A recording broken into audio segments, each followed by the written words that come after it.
Coming up on The Returned. I did a lot of risky behaviors, and that's how I got myself killed. I was out riding horses. I was up really close behind him. My body and face are like 5 feet from the rear end of this horse. The horse kicked me here, and it was a glancing blow, knocked a lot of skin off my face. All of a sudden, I rolled to my left. My body didn't roll. I rolled. My body stayed on the horse instantaneously, not in the body. I bilocated out of the body to about 100 feet away. I watched everything in slow motion.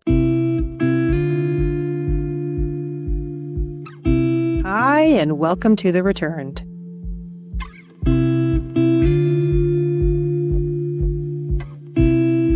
The truth always follows you back.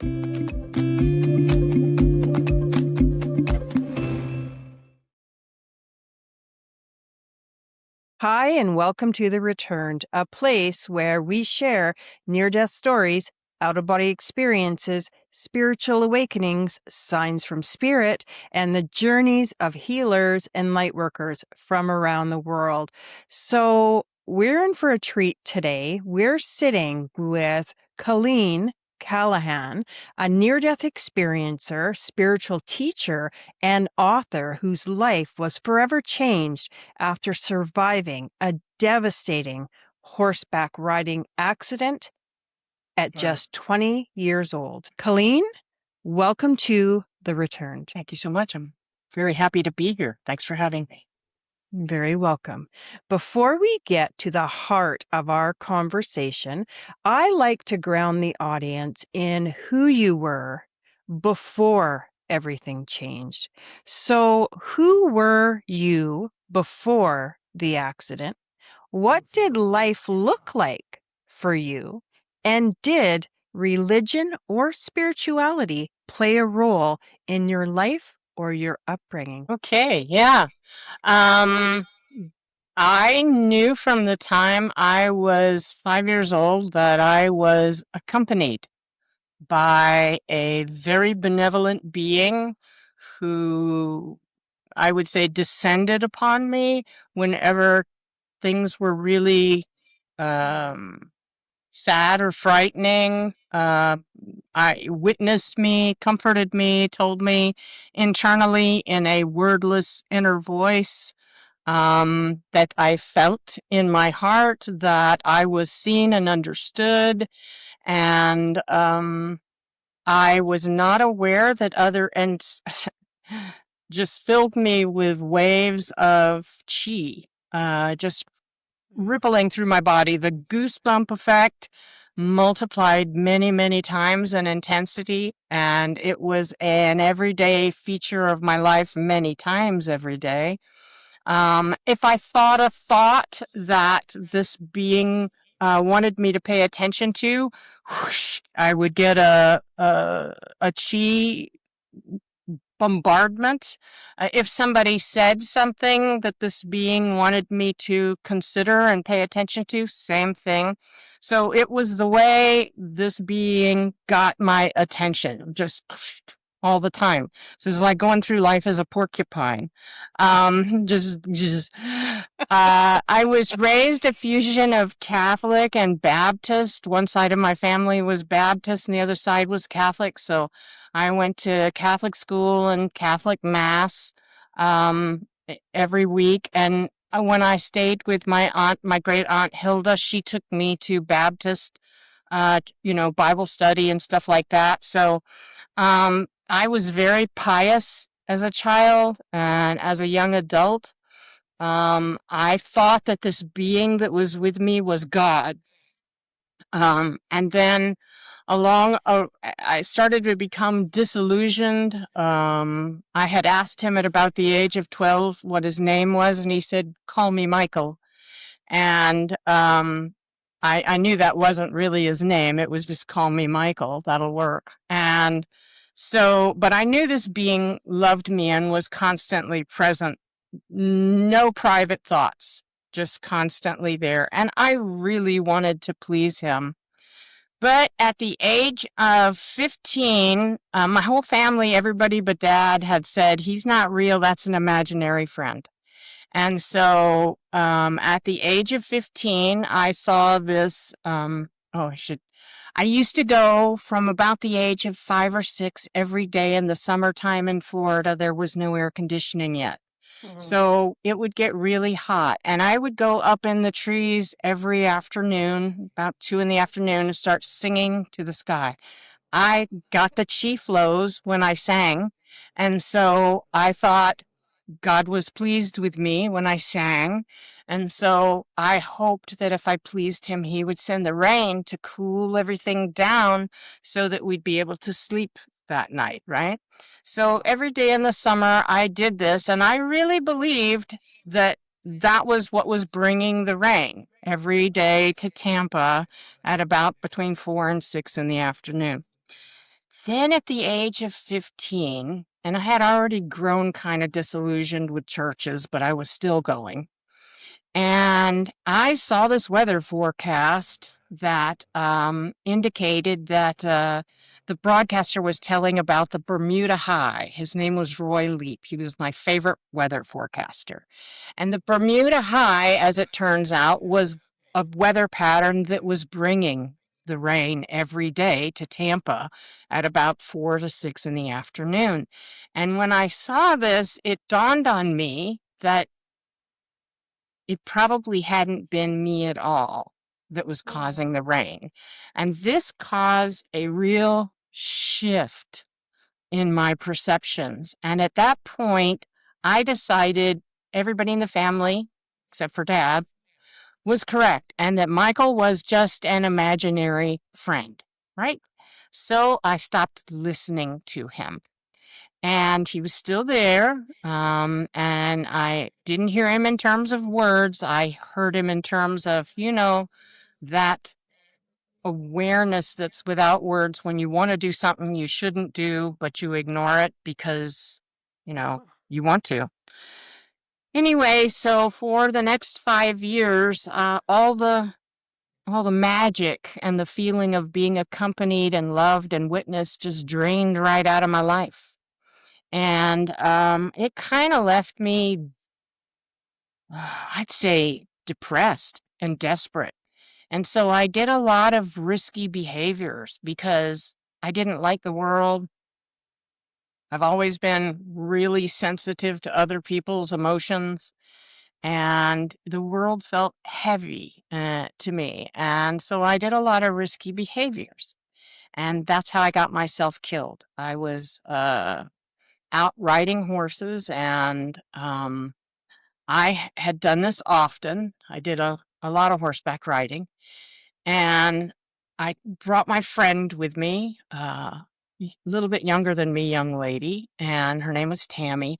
And I had forgotten to bring the grain to lure the stallion so that we could get him in the small paddock and catch him to saddle him. So the mare that was there loved to be ridden. Her name was Ticker. And Ticker was really easy to catch. And so I got her and I saddled her up, and I was sitting on her back, toking a J, trying to chill out, get ready for the ride day, get the horses all calmed down because you communicate your energy to them.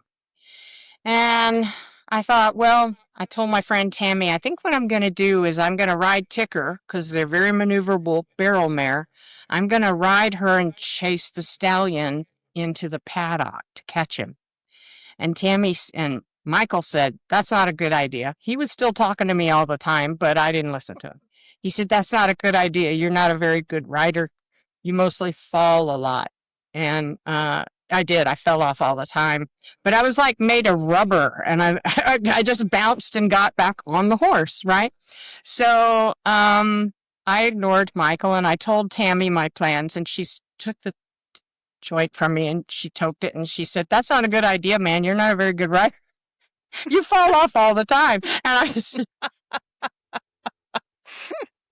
That's great. survey says don't do it. But I didn't care. Live or die, what the hell, whatever. I'm going to try it, right? So that's how it all began to unfold. I tried to chase him into the paddock. And I was up really close behind him, standing in the stirrups, more or less, with my knees bent so that I could absorb the impacts. And the seat was patting me in the bottom every time she would stride. It was like this, that,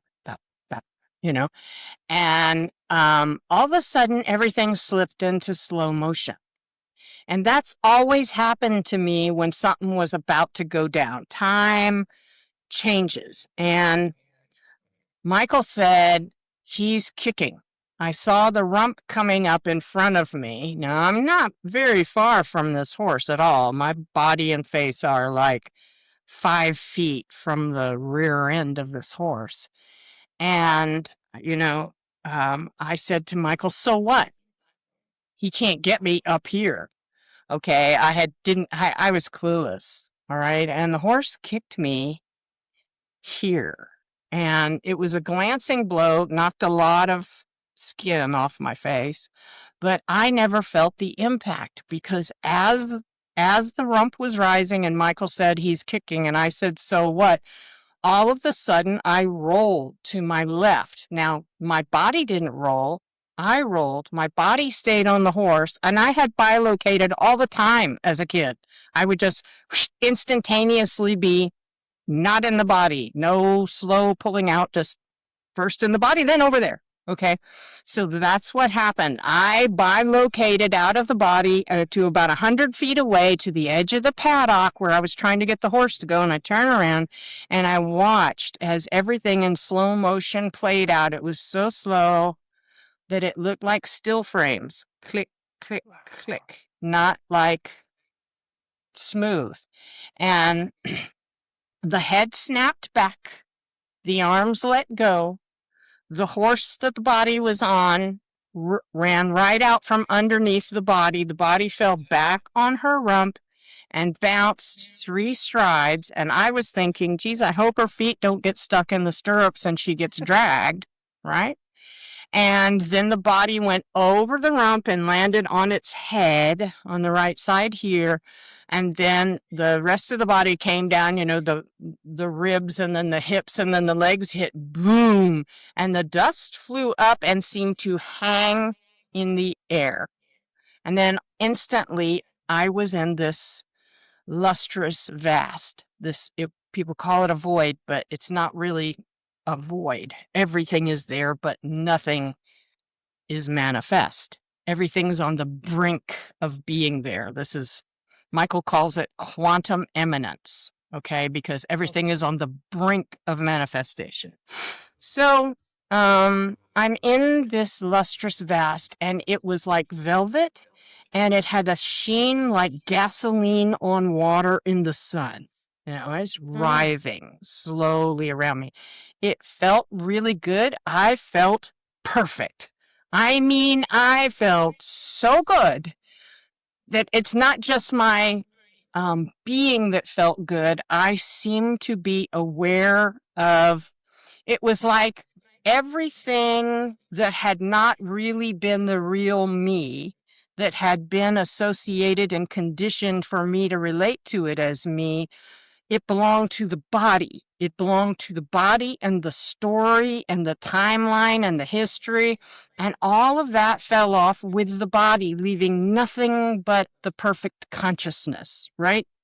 And that's what we all are underneath all the other stuff that's attached that we're conditioned to identify with is this perfect consciousness. So there I was, and I said to myself, I'm perfect. I am perfect. Nothing will ever hurt me again.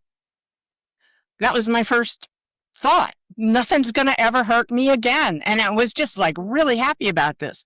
And all of a sudden I became aware of Michael because he answered me, nothing could have ever hurt you to begin with. You're an eternal being. Okay, now this was all telepathic back and forth, but it was because I was no longer embodied. It felt like a conversation. The thing is though, when he communicated to me, he did it the same way he did when I had been embodied.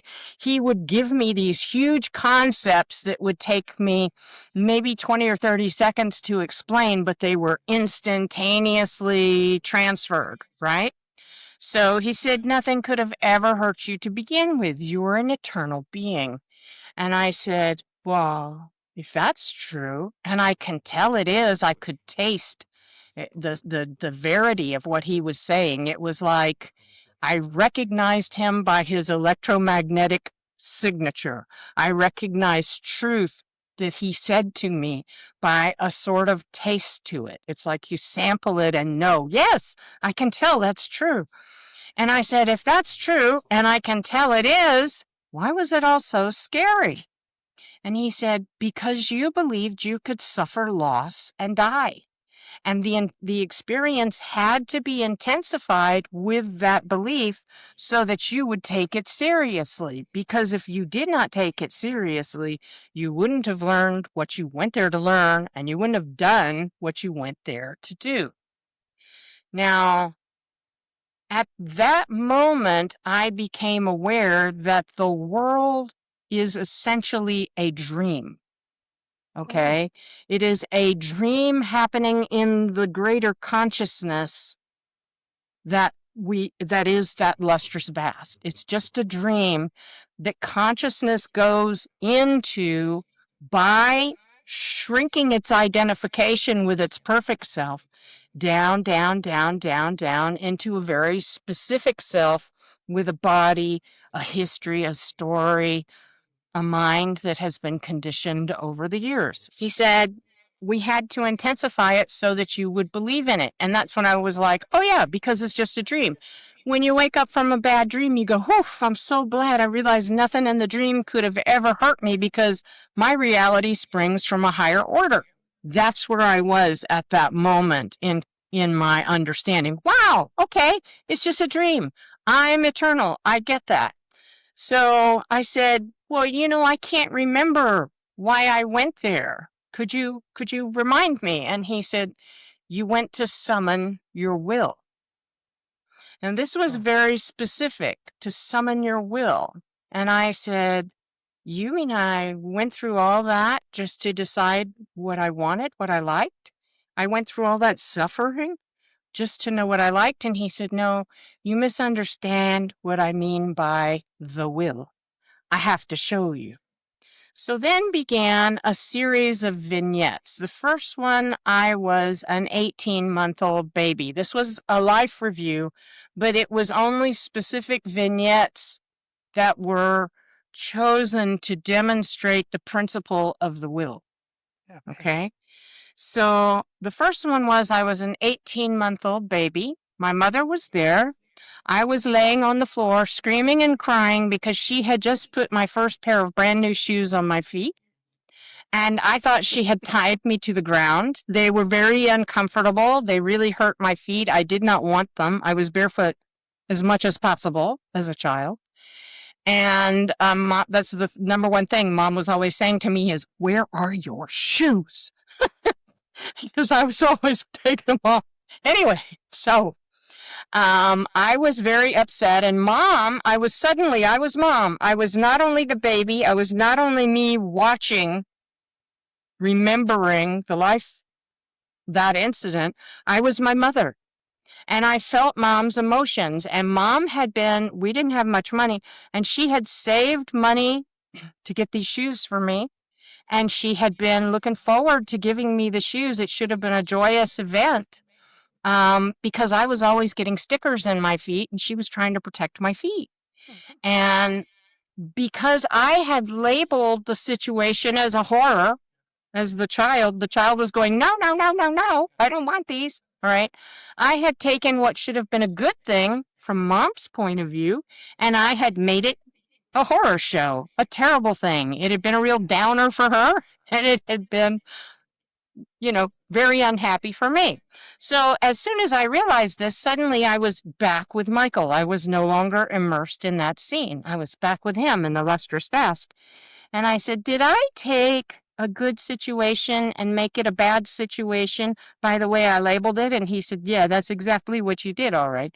So suddenly I was in another vignette. He was like, now consider this. Okay.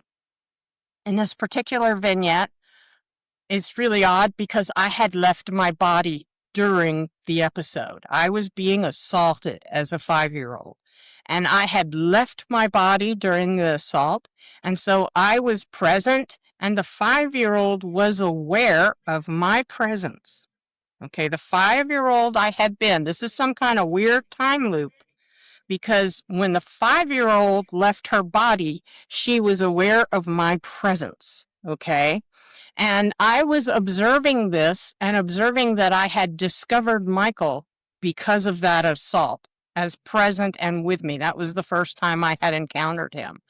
And he had somehow taken me into this kind of misty, light-filled environment, and I had seen these jeweled beings flying around me that looked, I thought they were birds, okay, because I was only 5, and they were just glorious and gorgeous. And because I had not stayed in the body and experienced the attack, I had left it and gone somewhere else, someplace beautiful, and Michael had been there and there'd been all this love. I had labeled that situation, that assault, in terms of what I had discovered. Michael and this other existence, this ability to be outside the body in this other space.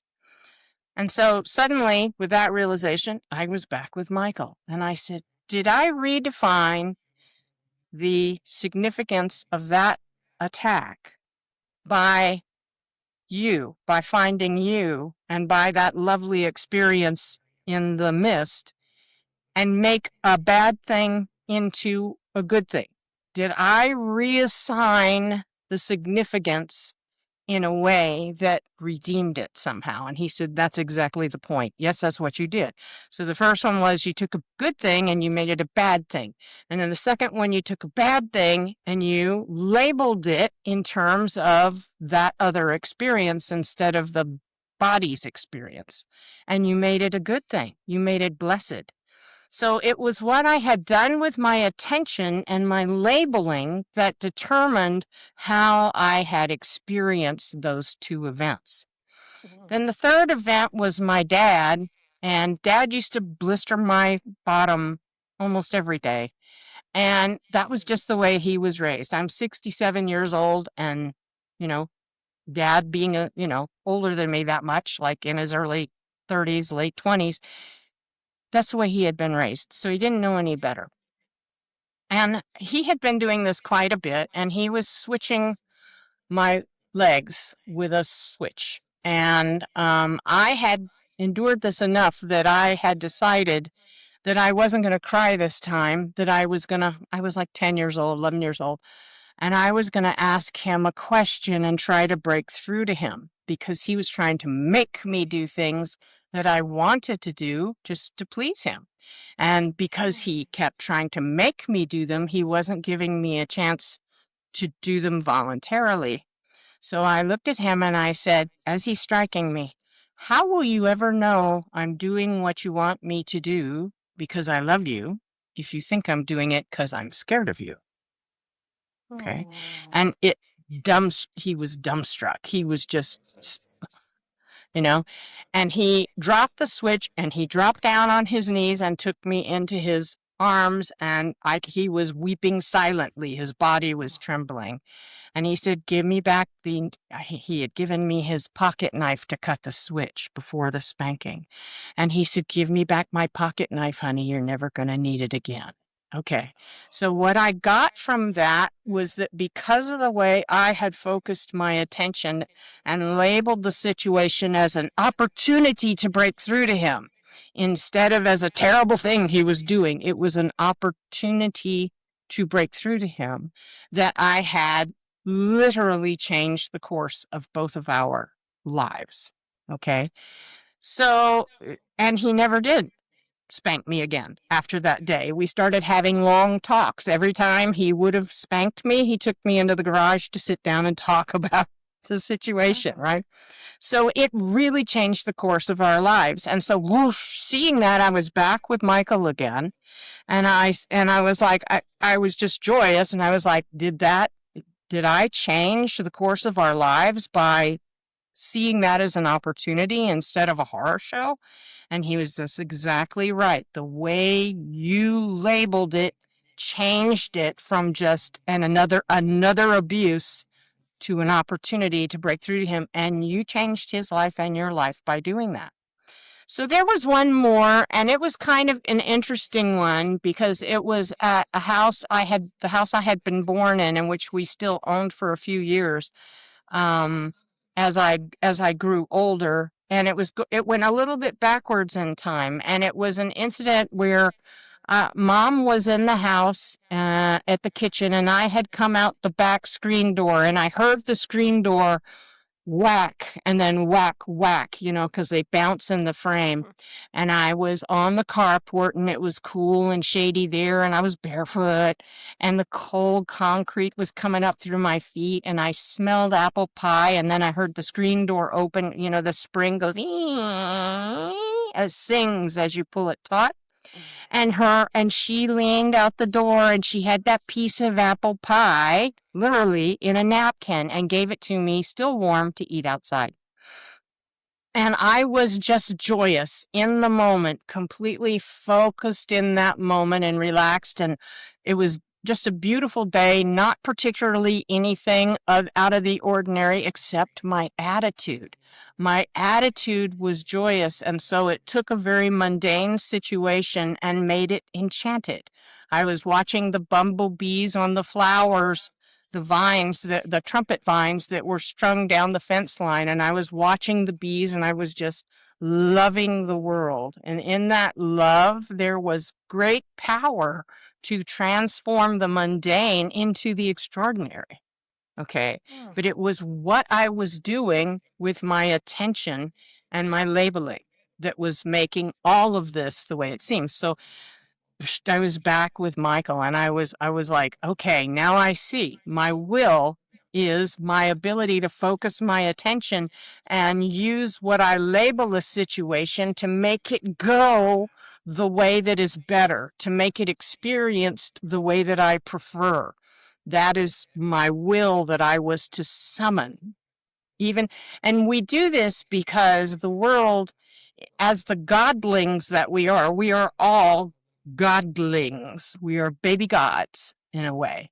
And so it is in our power to, by the labels we assign, create the experience that we will to have instead of resisting the experience we do not will to have.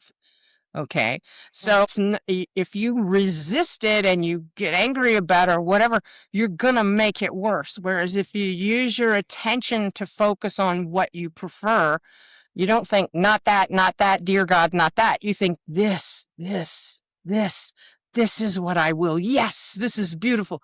Okay. So in that realization, I said, oh my, it's so beautiful. It's so clear. I must be dying. Am I dying? And he said, well, your body is laying in a field and it's down from head trauma. And if you can't make it stand up, it will cease because the brain will swell and you're way out in the boondocks. The hospital is quite a drive away. So if you can't make the body stand up, the body will cease from the brain swelling. And I said, but it's just a dream. What you showed me is so important. I have to go back and tell everybody about the will and using their will to create the situation they want. And I was like, how do I get back in it? It's just a dream. If it's just a dream, how do I get back in it? And he had been coming into my dreams. I had a lot of nightmares as a kid. And he had been coming into my dreams as a kid for years. He taught me to wake up in the dream. But at first I kept leaving the dream and waking up entirely. And he kept saying, no, no, no, you want to stay in the dream. You want to be awake in the dream. You want to be lucid in the dream, because you have to stay in the dream to change it. You can't change the dream venue if you exit it. Okay? So you stay in the dream. So at this point, I was like, how do I get back into the dream? And he said, well, you get back into the dream the same way I taught you when you were a child. You just focus all of your attention on the last moment that you can recall. And then you just tunnel back in with your attention to that experience. You just focus into it. So I've gone back into dreams many times this way. And so he said, this is a dream too. Just go back into it with your attention. And he said, then summon your will to return. That's all. And you'll be able to do it. Well, we had a big laugh just before this about how this is like, the way we name things can either make a blessed thing out of a horrible thing or a horrible thing out of a blessed thing. And humanity does that all the time. They label in resistance and make themselves miserable and doing so. And so I was like, well, I have to go back. And all right, I'm going to go back. Let me try. I'm going to do what you said. I did not think it would work the first time. I didn't think it would work. So I focused on what I remembered most clearly was the horse's rump coming back up. One little segue here. He said to me, this was one of the most important parts of it, but it's implicit. He said, you can go back into the dream any place you want. You can even go back into the moment before you were injured, and you can keep from being kicked. All right. But then you won't remember anything you learned here because it won't be part of that time stream. It'll be part of an alternate time stream.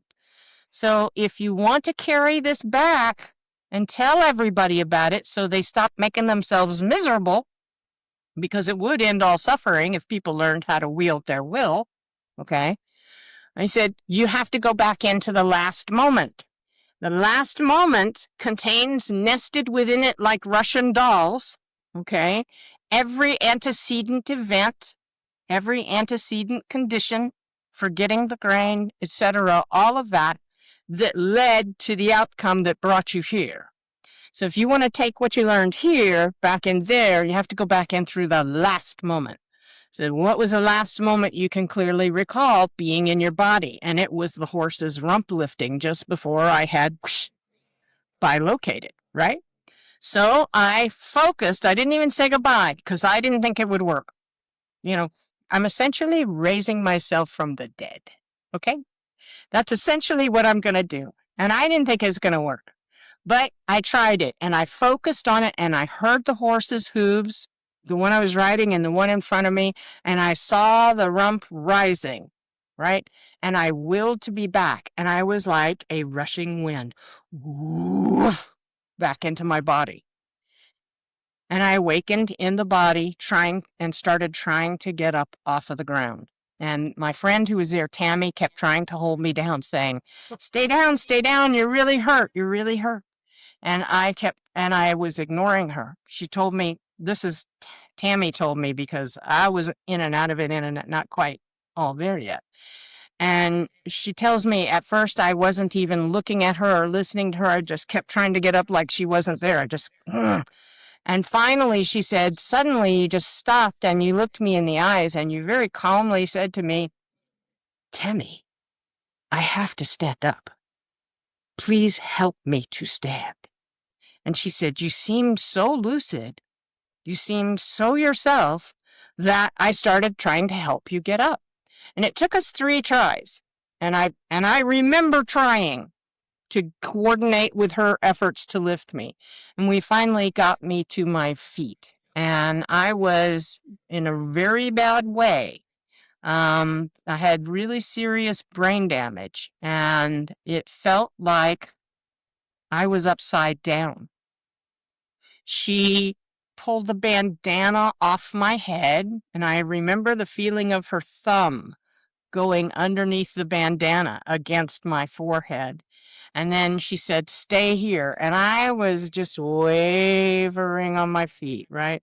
And I heard crunch, crunch, crunch noises, and I looked toward them, and I did not assign any significance, but I was to what was happening at the time. It was like everything was being recorded, sound and video, with no attributions of meaning attached, just data. But I know now she was digging in the cooler. I can tell you she was digging in the cooler in the back of my car, getting ice, and she put it in the bandana and wrapped it shut and tied it and brought it to me and said, put this on your face. It's really swelling. And I just stood there staring at her because I was waxy catatonic. And she lifted my hand and put the bandana in my hand and then put the hand against my face. And then she started pulling me to the car by my left hand. And I came to walking really herky-jerky because my brain said I was upside down. And I could only tell it's hard to walk when your brain says you're upside down. But I could tell I was right side up because I could feel the earth pushing back against the soles of my feet, right? And so I was walking really herky-jerky, and I said, what happened? And she said, I've told you about 10 times already. And I said, well, tell me again. I don't remember what you said. And she opened the car door for me, and I sat down in the car. Everything was in slow motion still. And then I said, oh, I'm going to be so sick, right? I'm going to be sick because I was so dizzy from the vertigo, the upside downness. And she said, stay here. I'm going to go get the saddle off of Ticker. I'll be right back. I had a stick shift Pinto, Ford Pinto, and she had just learned the day before to drive a stick shift. So she drove me to the hospital. And all the way to the hospital, I kept saying, no, you're doing great. You're doing great. You're doing wonderful. But my face was out like this. It was bad. Oh, That's my NDE. And Michael has been a constant feature in my life ever since, and I know he's real. And yeah, Dad was right, and everybody else in the family was wrong. yeah, right. I was wondering about that. I thought that was great, though. I love that part of the story when he changed. That gave me really strong goosebumps. Daddy? Yeah, Yeah, that's a yeah. lot of love to be able to allow you to speak as well. Oh, yeah. He always You loved know, me. He was just raised in a bad way. That yeah, corporal punishment was what you did to kids, you know? yeah. I remember And those. yes, yes. And it was so sweet because the first time he decided, the first time he wanted to talk to me instead of hit me, he took me in the garage and he said, now, I've been blistering your butt for quite a few years now.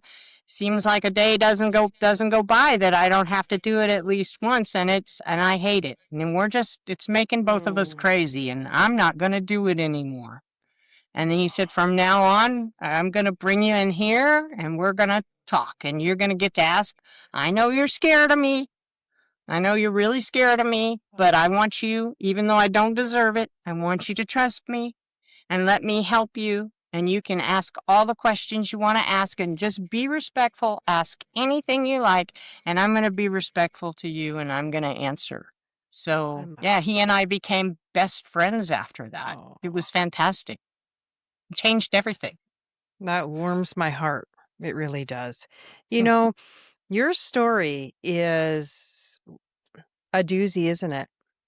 Yes, a Doozy of doozy. a doozy, right? And the thing is I Definitely. remembered everything when I came back. And this made me really start thinking about the brain as the seat of consciousness, because I had just endured really serious brain damage and had this out of body NDE in the lustrous vast and came back and remembered it all. So if you can have the most clear, insightful, multidimensional experience of your life while your brain is discombobulated, the brain cannot be the seat of consciousness. Hmm. After that, dealing with the brain damage, I decided that it's really just the organ of self-expression. That without the brain to express your feelings and your thoughts, etc., makes it a lot harder. You know, brain was damaged, and so I was not really very good at communicating complex concepts for 18 months. I had no ability to learn new things. I remembered everything that had happened in the past, but I couldn't learn new things. I would forget things within about 5 seconds. If you told me something, I would forget it within about, even if you said it's really important, I would be like, I remember you told me it was important and I should remember it, but I can't remember what it was. So, You know, I like to get this question out of the way, mhm. but why do you think this experience happened for you? um, I've always been verbally pretty gifted. I speak Spanish and French as well, and I write. And I think my impression has been that we all come here with gifts, and that many of us, in fact, I saw this while I was in the lustrous vast, you begin to remember more and more of your greater context. It's like waking up from a deep slumber where you go, oh, that's right, now I know where I am. Oh, wow, now I know more of me. Oh, I remember, oh, I have this bigger, oh, yes, there's a bigger arc to my many lives personality, right? And I had come here to be here for this time to be able to teach people to use their attention and their will to stop resisting things and making them worse, and instead use their ability to label and their ability to see challenges as opportunities to make things better, to cause them to go down a different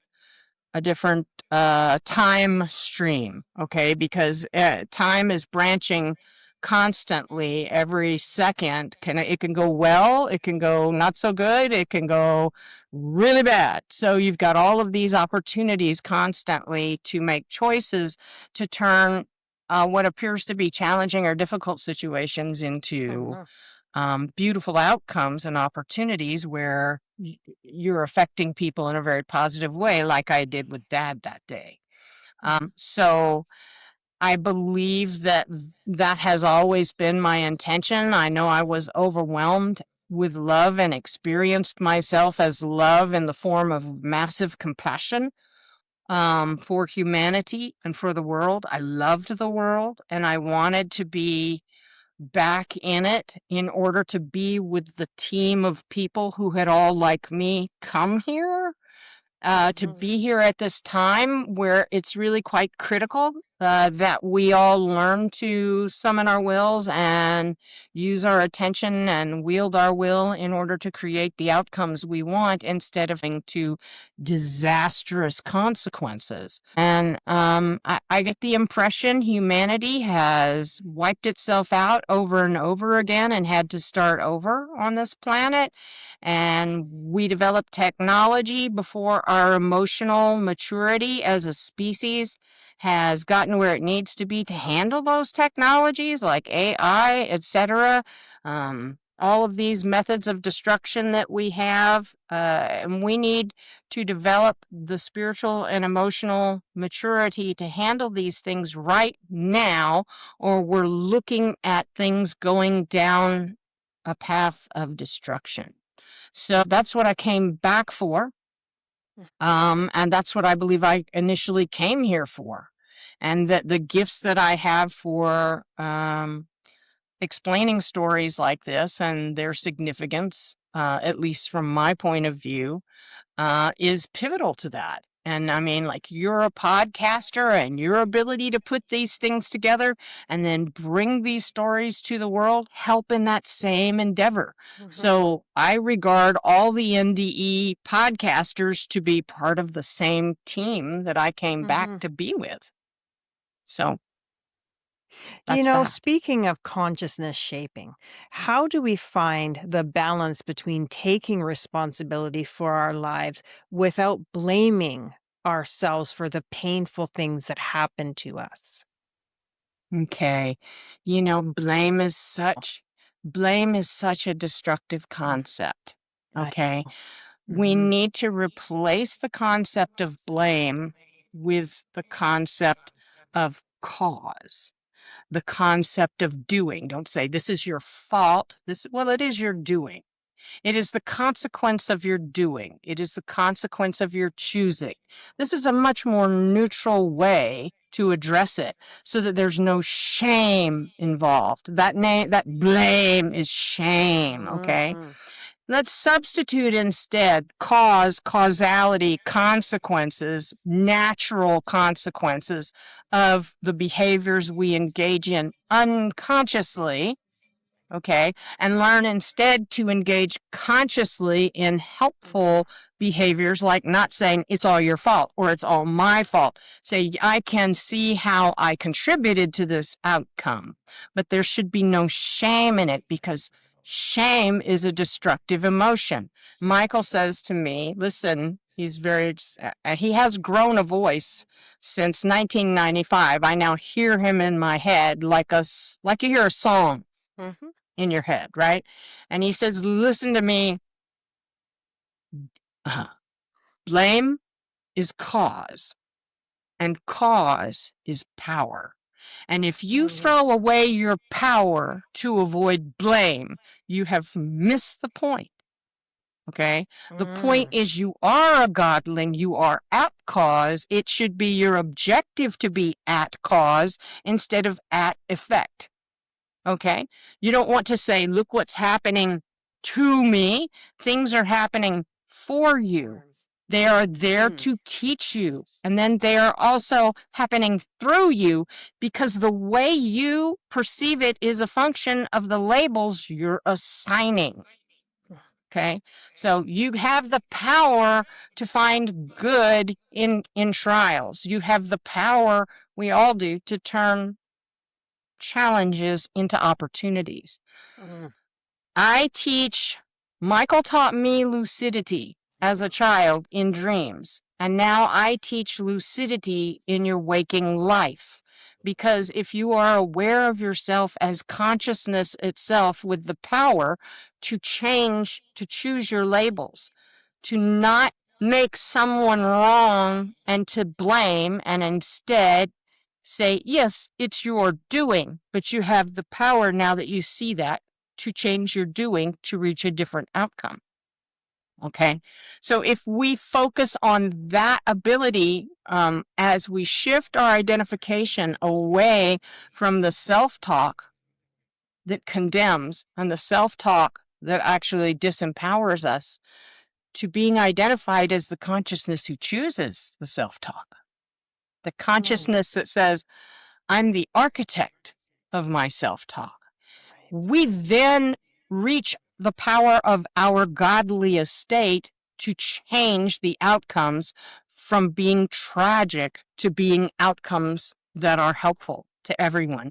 And it's in the way we say things to other people. When we say, can you see how what you have been doing has been resulting in an outcome that you do not will? An outcome that is uncomfortable for you and others.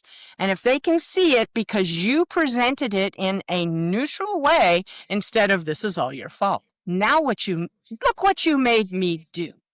All of these things that we say without thinking, without being present as the consciousness witnessing it, is when we are unconsciously in identification with our body, our story, our mind, that attacks our peace, we don't realize and are not identified as the consciousness occupying the body and in charge of the mind and in charge of the self-talk and able to change it, so that this is all about emotional maturity, our ability to approach each other in a non-accusatory way that leaves people a bridge back across to where they went wrong to choose a new path, instead of cornering them and saying, it's all your fault and it will forever be your fault and there's nothing you can do to change it.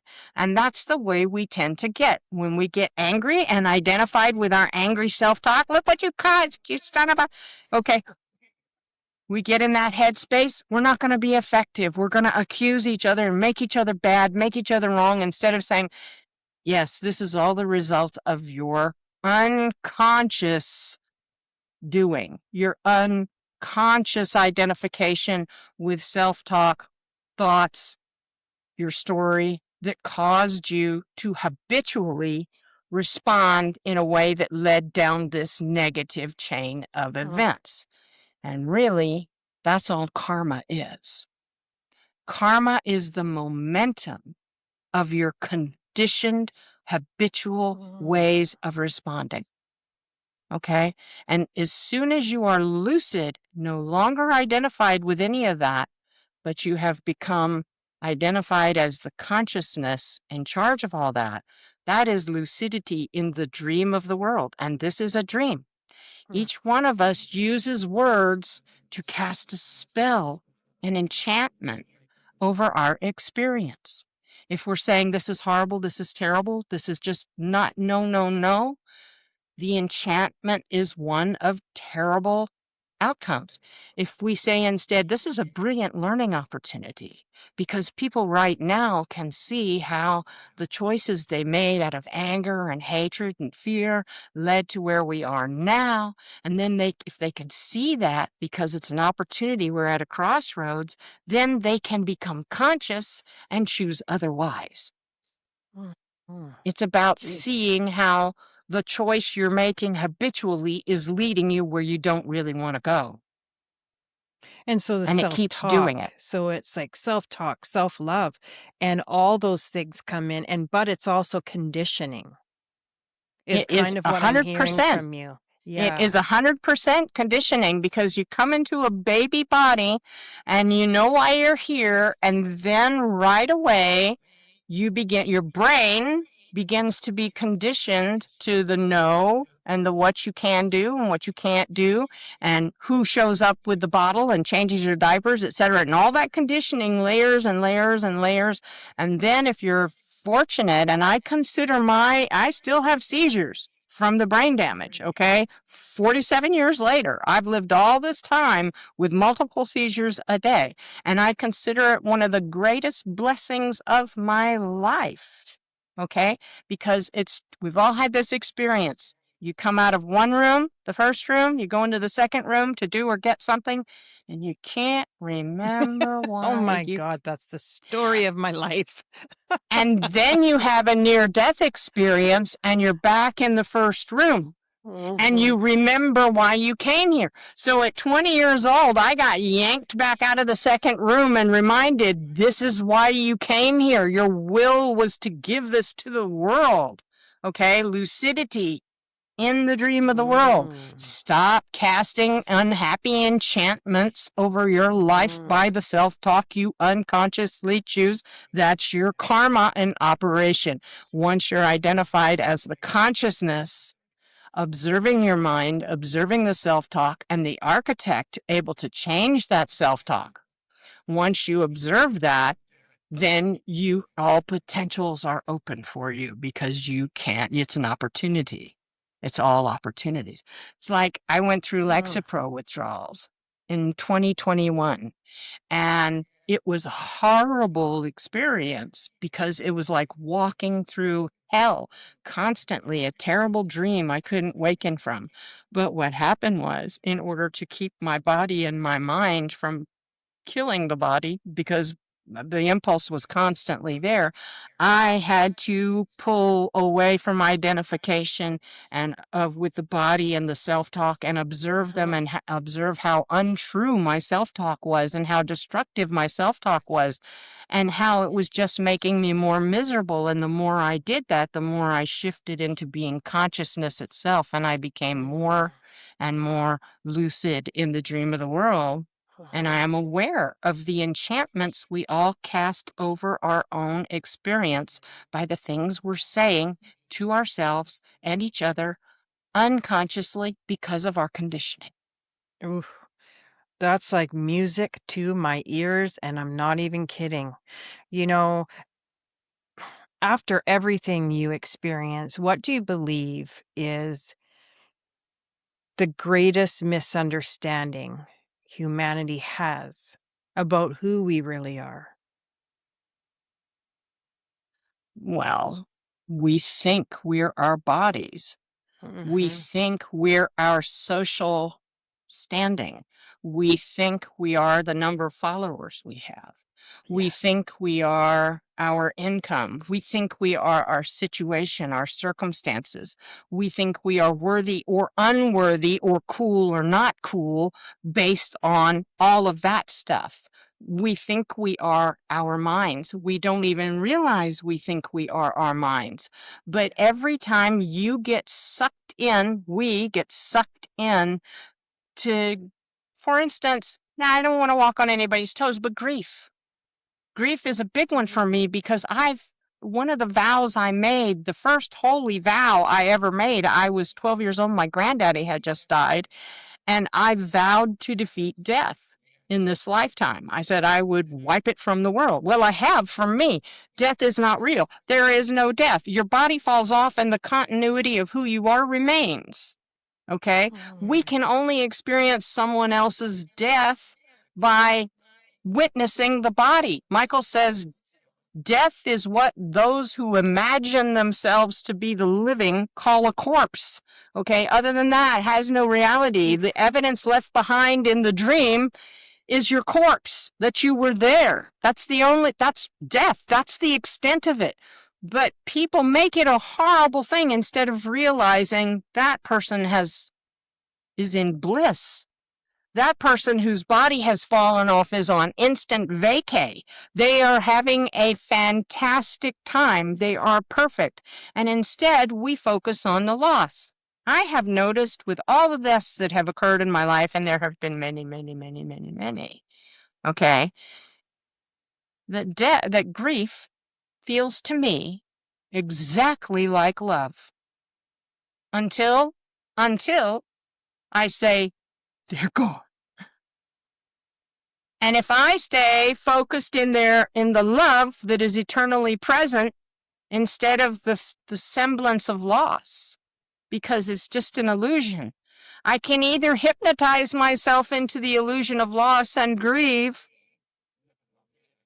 or I can stay focused on the feeling of love and know that they feel me. They feel me loving them.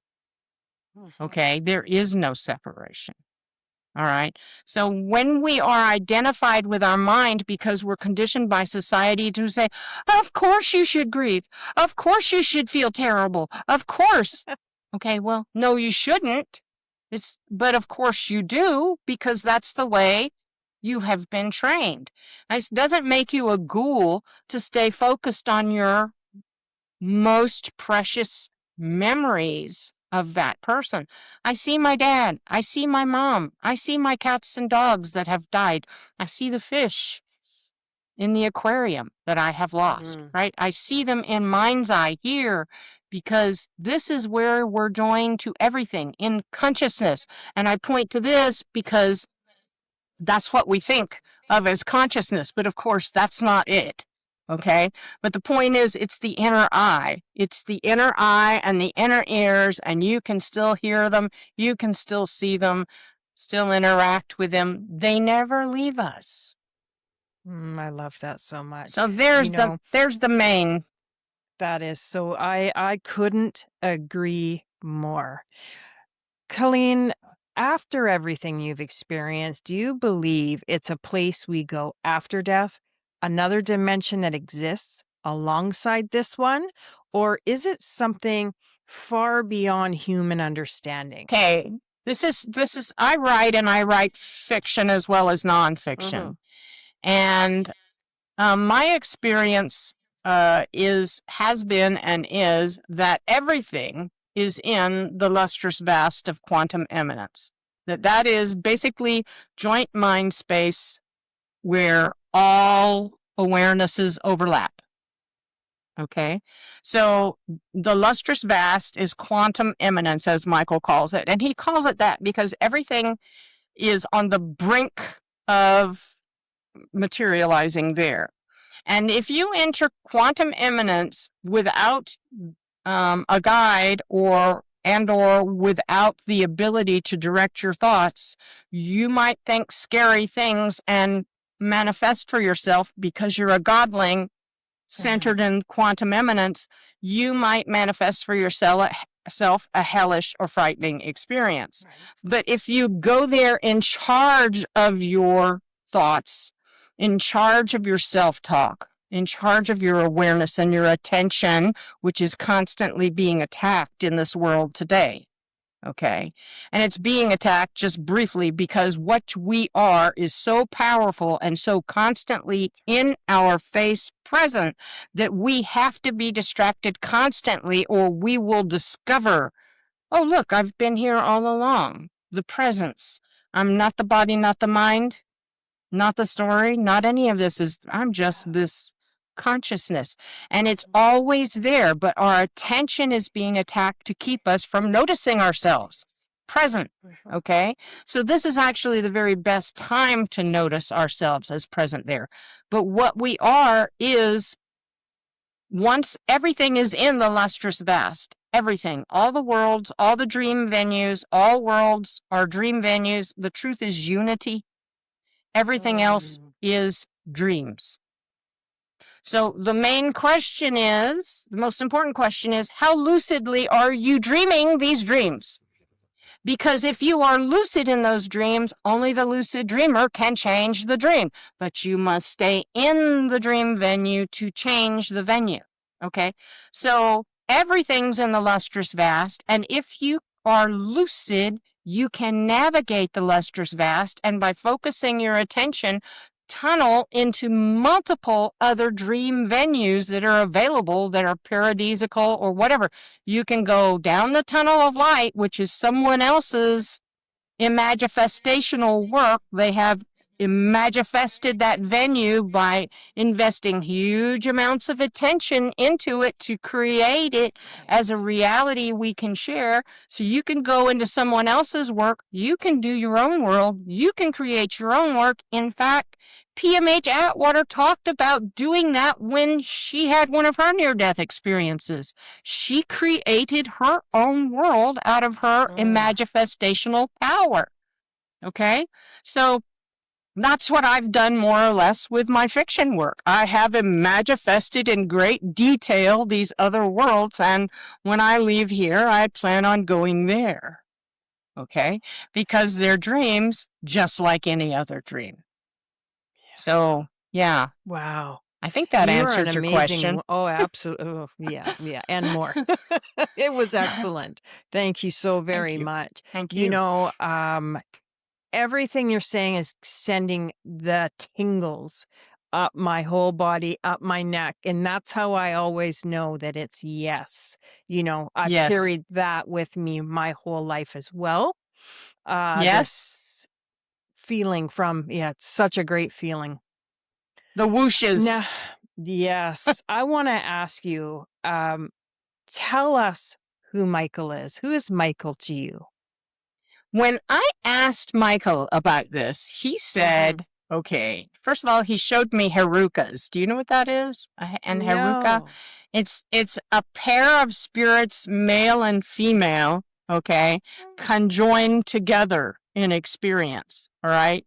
But they are two perspectives conjoined into one. And he said, he made me from himself for himself. He said, I split my energy in order to create you, to give my energy into this manifestation. And then he said, you are my arrow shot into time with a message attached. Okay. In order to change the way the dream of the world is going, I had to have an incarnation or two or three in the dream in order to, and that's why I spent so much time working with you as a child, to teach you to be lucid in your dreams and stay in them instead of just waking up from a nightmare. Stay in the nightmare and redirect it so it's no longer a nightmare. I used to be running away from monsters in my dreams, and Michael would ping, there he was, and he'd say, why are you running? And I'd say, monsters are chasing me. And he'd say, those are not monsters. They're not chasing you. What are you talking about? They're running after me. And he said, you created them. And as their creator, they naturally love you, and they are rushing out to greet you, to show you the power of your summoning. Okay, stop and turn around and look at them and see them in that light. And I would stop and turn around and look back, and sure enough, they weren't at me. They were smiling. They were my friends. They were rushing out to greet me. And so, yeah, that's kind of the way he has taught me all my life, to stop and get a grip on myself in the middle of my panic and then reinterpret the situation so that I made friends with what I had feared before. And that's kind of my advice to everybody. If there's something that's really bugging you, like anxiety or dread or anger, make friends with it, accept that it's there, don't resist it, then begin to interrogate it. Become its interrogator. Say, okay, what's in this emotion? What is in this emotion that I'm saying to myself? It's a big ball of energy in my body. It feels terrible. I want to get away from it. I don't want to just resist it. I'm going to make friends with it and ask it what it's saying to me. What are you saying to me? And then put it into words. Really distill it down. You'll know when you've got it just right. If you have to ask, you haven't distilled it down enough yet. And as soon as you get it distilled down just right, you're going to recognize it's almost completely untrue. It's only true for you, and only partially true for you if it's true at all. And so in seeing this, that emotion just dissipates, because the emotion was caused by the self-talk you had not ever put into words. The belief, the belief, in the middle of the word belief is the word lie. Okay? So the lie hidden in the belief has been causing this emotional feeling in your body. And as soon as you witness it, boom, you become the interrogating, witnessing presence. And you say, that's not even real. And the emotion dissipates, and the power came from you believing in that self-talk, your faith in it, is all where it got all its power to create the uncomfortable emotions. And when the emotions dissipate, the power comes back to you, and you feel it as an increase in your lucidity. You go, wow, clarity. Yeah, I really was telling myself a line of tosh. Okay.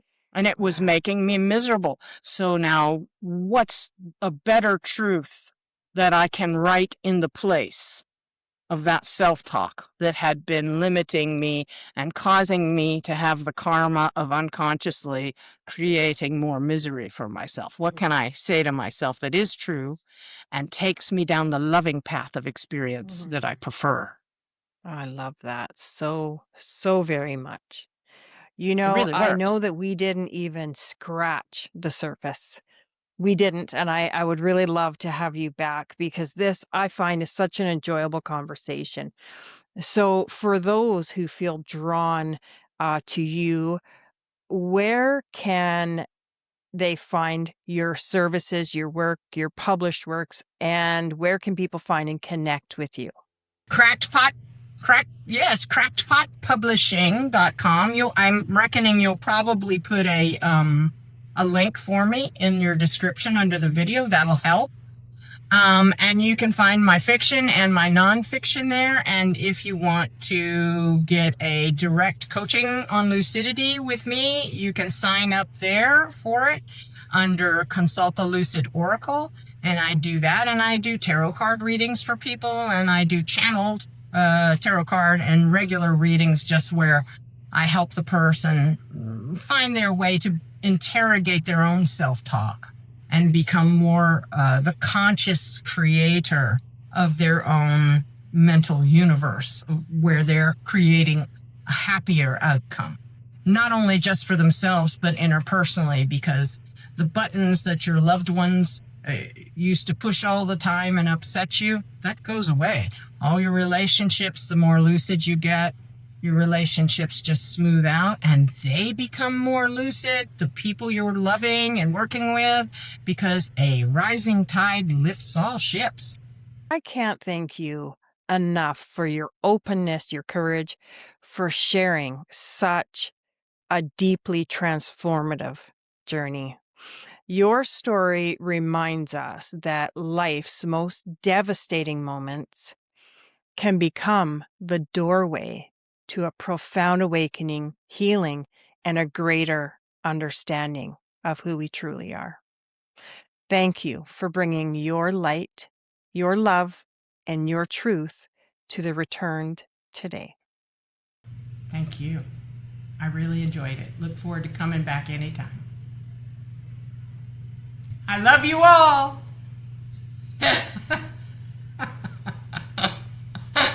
Let's do it again. I've got a pretty open schedule. I'm ready when you are. Let me know. What you doing next week? So awesome. I loved this. So great. Okay, thank you. To the audience, sometimes the greatest transformation begins with the moment that changes everything. Our experiences don't define us. It's the meaning we choose to create from that shapes them in our lives. Perhaps healing isn't about changing our past, but seeing it through different eyes. Thank you for watching. And until next time, stay open, stay curious, and keep returning to the truth within you.